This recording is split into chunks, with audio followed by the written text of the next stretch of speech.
Okay, hi guys. Magandang araw sa lahat. Ito guys ang Mayor Ricardo A. Ramiro Senior Medical Hospital guys. So dito nakonfine ang aking asawa na si Joy guys. Medical Joy. Right. So dito sa hospital, dito patient confine. Dahil sa kami ay na-disgrasya sa nag-stop ng aming motor, nagtumbang aming motor guys na nabuwal doon sa Jollibee Tubod guys, harapan sa Jollibee Tubod ang pagkabuwal niya dito guys, kaya ang kanyang yung kanang kamay niya nagkaroon ng fracture guys, nagkaroon ng fracture ang kanyang kanang kamay, kaya nagpa-x-ray kami doon guys. Ito ay nangyari June 6 guys, nangyari doon sa bandang alas 12:40 guys, 12 pasado ng tanghali guys sa Jollibee. So guys ay karoon kami ng sa pag-ibig guys, tira para natulog doon sa mga kapatid doon sa may daon niya hospital guys, para magtulong kami naghanap ng tira sa paghanap ng tira guys doon sa bukod ay matagal pang nagka-firma yung aming designated officer doon sa mission namin, at dahil mayroon siyang back meeting, so balik-balik ako guys hanggang naghintay siya doon sa may pag-ibig guys. Pero dahil sa nagkaroon siya ng kagutuman, pumunta siya sa Jollibee at doon tinawagan niya to guys ang asawa doon sa Jollibee doon nagkain kami doon sa June 6 guys. Then tapos kumain ay lumabas na kami sa Jollibee food. Then doon ay parking sa may harapan ng aming motor, may parang pagilid ng kurma, flat ang pagka simento guys. So pagsakay ko, tumakay din siya, hindi nag-balance kami at nabuwal ang aming motor guys na hindi naman nakatakwa or so siya guys, na nahulog siya sa nabigay siya sa motor dito sa napanda kanya shoulder doon sa simento. Kaya napakasakit guys ang nangyari doon sa June 6 hanggang hindi siya magkamalon. Maraming mag-EMT sales ladies ang tutulong namin guys na pagbangon siya, pero hindi masyadong kabangon siya dahil sa kapigatan iban. Pero mayroon na palang napakasakit na kayang nadarama guys sa aking asawa, kaya tulungan siya pagbangon sa kabangon sila, so napakasakit. So isakay ko siya sa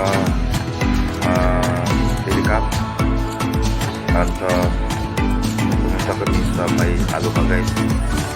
Sa may Aloha ay wala namang tao doon sa kanyang sister-in-law, at bumalik naman kami doon sa aming sa Patagan. Gusto ko i-confine ang kanyang tatlo. Doon kami sa Patagan guys, at ilagay ko siya sa pick-up sa Taga-Aloha. Then pagdating namin doon sa Patagan hospital guys ay kaagad siyang x-ray na tutulong natin sa doktor doon. So dito ay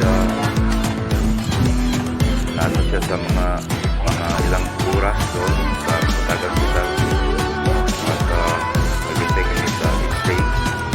So pinalabas na sa kanya kay gusto niya parang parang okay niya sa paglabas niya. Then pagdating namin sa bahay ay sumasakit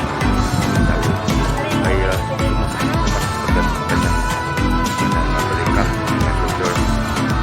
So gusto siyang mag-fight na siya guys. So naghanap na kami noon pag ilang magahan ay nagkaroon naman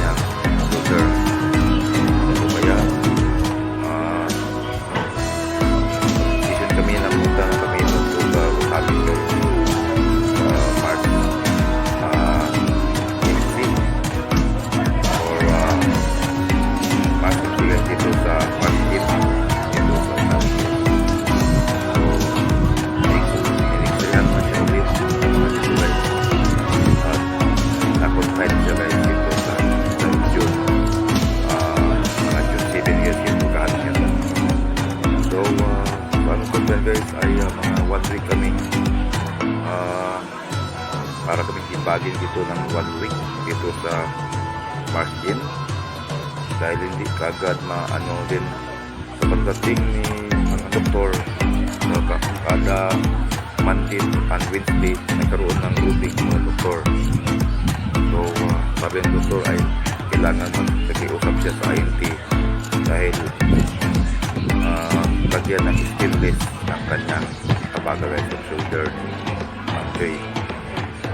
So buti lang mayroon na mga pamangkin niya si Harold at kasi itong si Dorina na tumutulong sa pagkakas ng paper dito sa para magkaroon ng stainless lagyan ng stainless ng shoulder ng Jay or Imerita.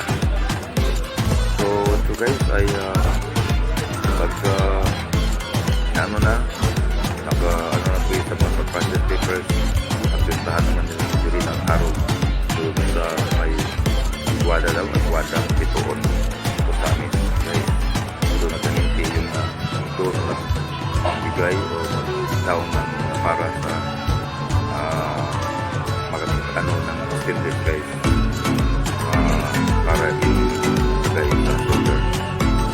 So nakintay din guys hanggang dumating ang June 17 nagbilang kay Martin John paglalagay ng stainless shoulder joint. Mayroon na lang na surgical ang nangyari guys sa June 17.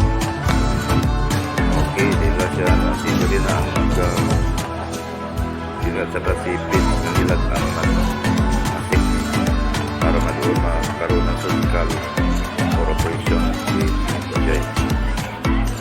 So deadly guys magkapunta niya doon sabit niya ay ang alas 7 siya kinuha doon sa may Pete guys dito sa kanyang pisto alas 7 pero dahil sa kanyang nagkaroon ng high blood guys ay matagal siyang tirahan. So hanggang natirahan siya mga malapit ng 11 o'clock guys in the morning at nagsisidon na siyang pagpapera guys dahil naluwer naman ng kwan. Sabi ng luwer ay pakiano sa pagkanahan ng itong si guys. So dyan niya alam ang mga mangyari na ito na lang sabi ng doktor ay tapos na ang operasyon pagka mayroon ng mga anesthesia or nagagad na para hindi na makibo yung mga pasyente sa operasyon guys. So direct siya dito sa pisto niya.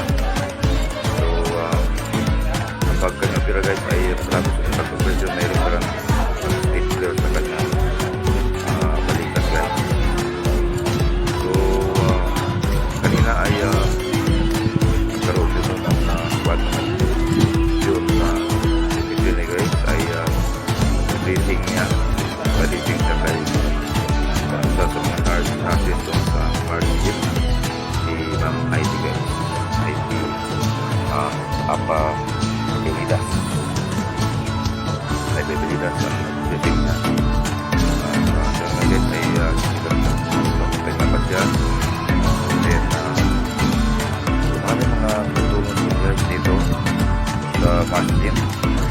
Ano po yung kilala dito si Charles Manugas guys sa aming kapitbahay dito sa ating bayan.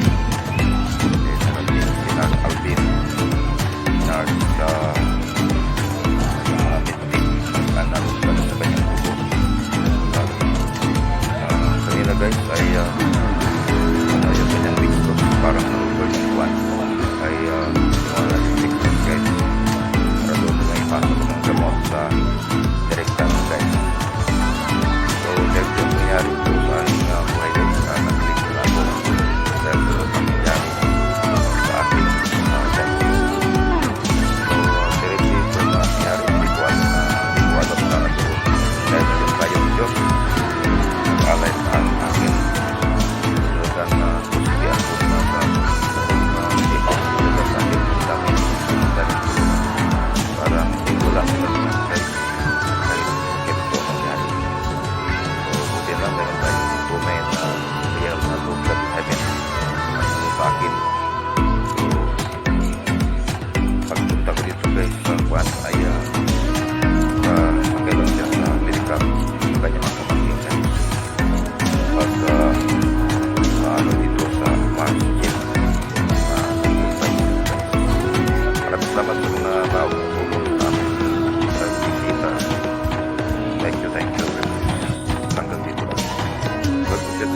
purpose